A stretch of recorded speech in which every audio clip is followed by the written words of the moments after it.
Hey, hi, welcome back to Digit.in. My name is Vignesh. Let's see how the ideapad S145 did in our review, shall we? Well, sadly, everyday performance of our review unit was woefully bad, but I can more than confidently chalk that up to the low RAM and sluggish hard drive inside. The laptop took well over 2 minutes to cold boot to the Windows desktop and be fully ready for work. The start menu took over 6 seconds to pop up on an average. There were constant stutters and window freezes while using everyday applications like Chrome, File Explorer, and OneNote, even one application at a time. Maximizing a window would sometimes take up to 5 whole seconds to happen, and the contents inside would get stretched and distorted in the process. Even a single YouTube video in the foreground would often stutter and stammer. In summary then, the ideapad S145 is an unbearably sluggish device if you use it in the same bundled 4GB and hard drive configuration as the review unit. I highly recommend you purchase a variant with 8GB RAM minimum and a solid state drive if you plan to use this laptop for everyday work. Well, what if you already bought it? If you already bought it in the same configuration as our review unit, consider upgrading the RAM to 8GB and replacing the hard drive with a SATA 3 solid state drive. These two upgrades will go a long way in improving the everyday performance of this laptop. What about battery? On everyday tests, where the screen is set to 70% brightness and Bluetooth and Wi-Fi are enabled, the laptop lost 42% of its full charge in roughly 2 hours. Charging from 36% to about 95% took roughly 1.5 hours. During the tests, multiple instances of Chrome, OneNote, File Explorer were open alongside WhatsApp for PC. In summary then, the battery inside the ideapad S145 appears to be an ideal companion for fairly long stretches of continuous operation away from the wall socket. Expect up to 3.5 hours of continuous use on this laptop. Let's move on to the display.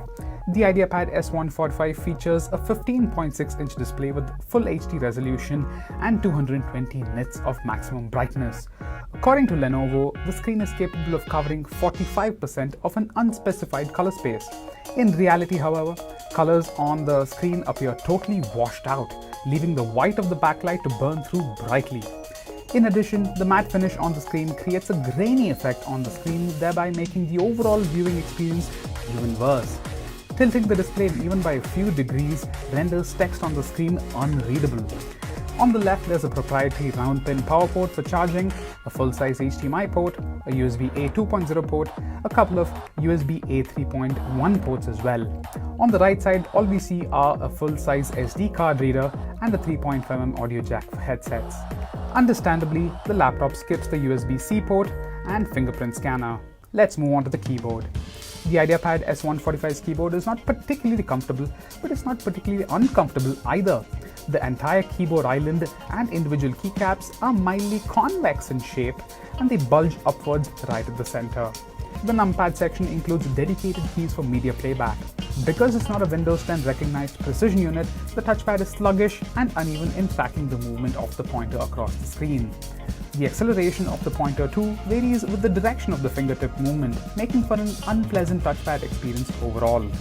Surprisingly, the click buttons under the touchpad's plain plastic surface have great feel.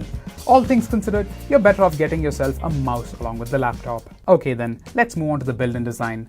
The laptop's top cover and keyboard island have a glossy plasticky finish with a mild brush design in plain silver.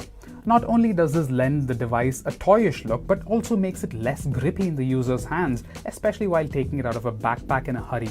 Luckily, the keycaps, screen bezels and other elements use a darker shade for some added contrast. Opening and closing the lid from one side reveals quite a bit of flex on the lid surface. The same is observed on the keyboard island when the keys are pressed down hard. On the plus side, however, the laptop's lid opens out to a maximum of 180 degrees. What's more, the laptop's power brick is now integrated with the wall plug, making the entire charging kit more portable and appealing.